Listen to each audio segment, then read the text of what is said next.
باب 11 درس إنك أسماوية في الإمام أنه يوتين في المام يازال هم بغا ستاون الإمام باسكو on fi wiede ton ko bay ko onon adi arde do ma ko ono woni bi la seli ma dun do ومن شروط الإمام نجاة ترتي المام يازال أن يكون دولات توكا دي كون ذكران غوركو دبونتا المامي وجانجو مسلمان جولدو عاقل المرء هكل بالغا هل فادو عالما غاندو اندو بما لا تصح كونكو تواتا واتا سلودا صلاه جولدو الا بي سونا ادغول دum bimana konko julde nde wawata sellude bawmuntamo andino min qiraati ni modde jangin wa fiqin e famgol sariyaji julde nde fayni gita dayta si a ñentini bi imamin imam tumma tabayyana laka refti ɓanganima bimana si goɗɗo meeɗima julnude yehi ha a faami jaka annahu o julnuɗo ma kafirun ko kefeero a imra'atun ma ko sonnajo aw khunsa ma ko musma kayma muskilun jilɓuɗo na gorko wona debbo aw majnunun ma ko feetuɗo aw fasiqun ma ko fasiqijo bi jari hatin kattere aw sabiyun ma ko bobo lam yablughu mo helli faka lam yublughul hulum mo hewtal helli feede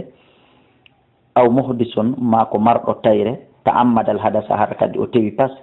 o juuli o salligaki si woni andi ɗum haray batalat salatu ka julde maɗa nden boni wo wajabat alayka waɗɗike e dowma al i'adatu yoɓutugo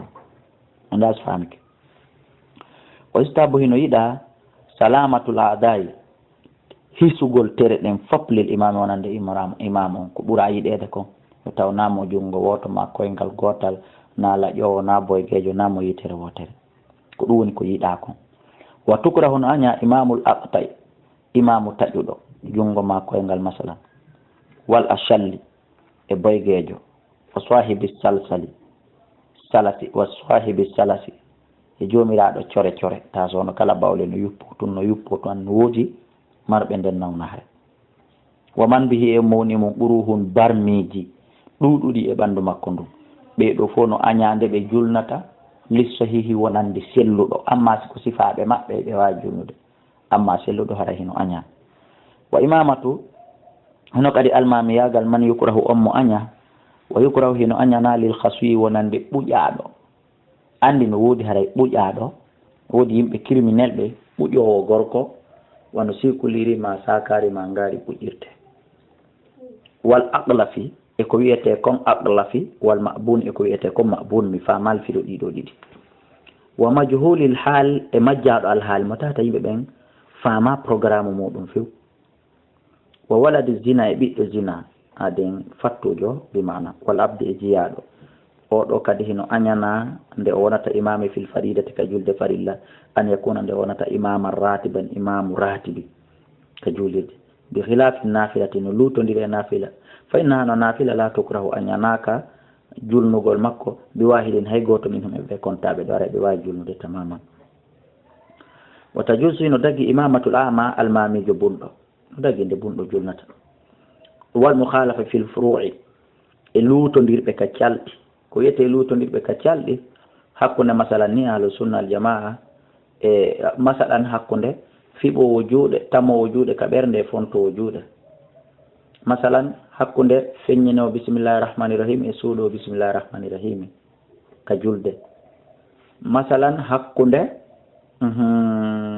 wi'owo amina emo wiyata amina masalan salminowo laabi ɗiɗi e salminowo nde wotere no daggi ka goto kala e oya julna oya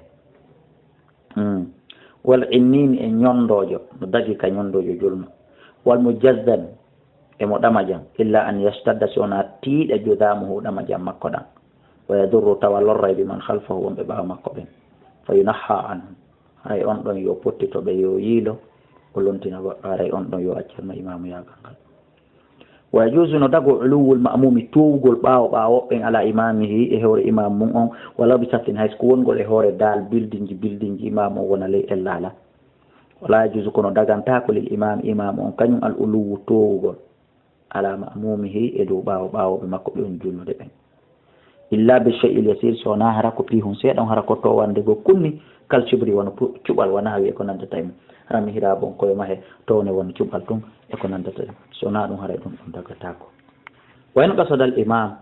si imam on faalama noon awil ma'mum ma ɓaawo ɓen bi uluwihi wayin qasadal imam si imam on faandori awil ma'mumu ma ɓaawo ɓe mbi uluwi sabu towgol makko ngol sabu ko mihiraabo on towna ko on yeri cuɓal ma ɓaawo ɓen ko ɓe ƴawi konka hoore dal dow tawi o faandori ɗum alkibra mawnintinare ko ɓayimo ɓuri ɓeya ko ɗum waɗi batalat salatuhu hara julde makko nde boni wa min shurutil ma'mum no jeeya e sartiji almamiyagal an yanwiya nde o anniyoto al iqtida afon wa min shurutil ma'mum no jeeya e sartiji ɓaawo yagal wonande julneteɗo an yanwiya nde o anniyoto al iqtida ñentingol bi imamihi almami makko on an sa ari ka julirde no jeeya e sartiji julde ma nde anniyotoɗa e hiɗa ñentinde oɗo imam wala staratu sartinanaka fi haqqil imam haqqe imam on kañum an yanwiya nde o anniyoto al imamata almagol par ce que o anda ko hombo warata ɓaawo makko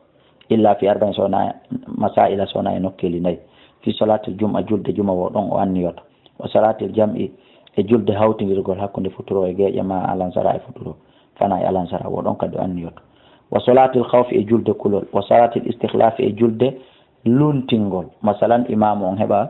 e ganto ko wawata mo ittude kam hiraabo o pooɗa goɗɗo on ɗon lontinanamo on ɗon lontomo haray on lontiɗo ɗon kadi haray on ɗon kadi ko no hani fiɓude anniye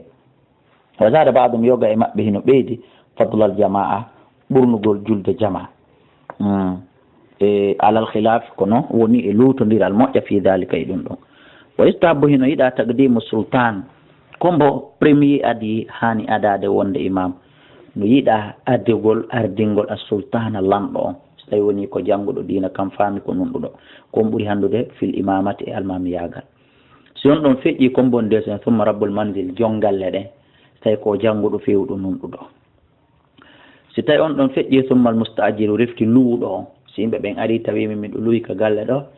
min luuɗo ga on haray ko min ɓuri andu yo ɓaddam haray o ardinte alal maliki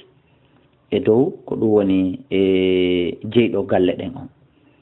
summa zaidu refti ɓeydi ɗon fil fiqi ka fiqihu e hakkude yimɓe ɓen fof ɓurɗo famude fiqihu on sendedirgol ko dagi e ko harmi ko bonnata julde ko moƴƴinta julde kon ɓuri handude e imam si on ɗon feƴƴi summa zaidu refti ɓurɗoɓe on fil hadis famugol hadis summa zaidu refti ɓeydi ɗon ɓurgolɓe fil qira'ati ka janngin alqur'ana ɓurɗo wawde janngin summa zaidu refti ɓeydi ɗon fil ibadati ka dewal summal musinnu refti hikko noon ɓurɗo duuɓi mbimana hecciɗo on ndaari en feƴƴiɗo ko yata sartiji 10 sewtuɗen ka duuɓi enen ka duuɓi adorte innen ko kaari woni mawɗon kon ɗon adi hani adade pay kon kon wonta ɓaawo ayi ko sakkitorte ken enen ko ɗum adorten on heccuɗo fil islam ka islam summa ɗum nasabi refti si ɓe foti ɗum ɗo fof daare ɓurɗo jogade dambe ɓi kaari ɗum ɗon daare summa jamilul halqi si ɗum ɗon fof ɓe foti refti ɓurɗo labede tagu o labaɗo ha moƴƴa sanciware nden ha moƴƴi labintini summa hasanul hulqi refti ndaare ɓurɗo labede mbaadi summa hasanul libasi refti ndaare ɓurɗo labade coñci mo kaftani homum ɓuuri wuppede paase ɓurɗo jogade ɓeygu yeɗɗuɗo o masalan labaɗo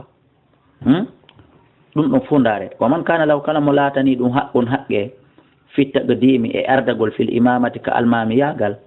wona qasa kono ɗuyto noon an darajati ha ga e dardiaji muɗum ɗi ka rabbi daari wano jeyɗo galle ɗen jooma galle ɗen inni ko on ɓuri handude e almagol in kana so laatiki abdan ko jiyaɗo aw imratan ma ko sonnajo aw gayri alimin ma wona o marɗo gandal masalan misal fay nawre an o fi ko kanko ni jongalle ɗen ma ko kanko woni lanɗo on yustabu lahu hino yiɗanamo an yastaniba nde o lontinta man huwa a'lamu minhu on ɓurɗo mo andude fi ko kanko woni kanko hara o jaɓali o feƴƴa hara himo andi o mara gandal ko ɓurɗo jogade gandal ko ɓuri jogade priorité e feƴƴugol julna hakkude ɓeɗo fof wallahu a'lam.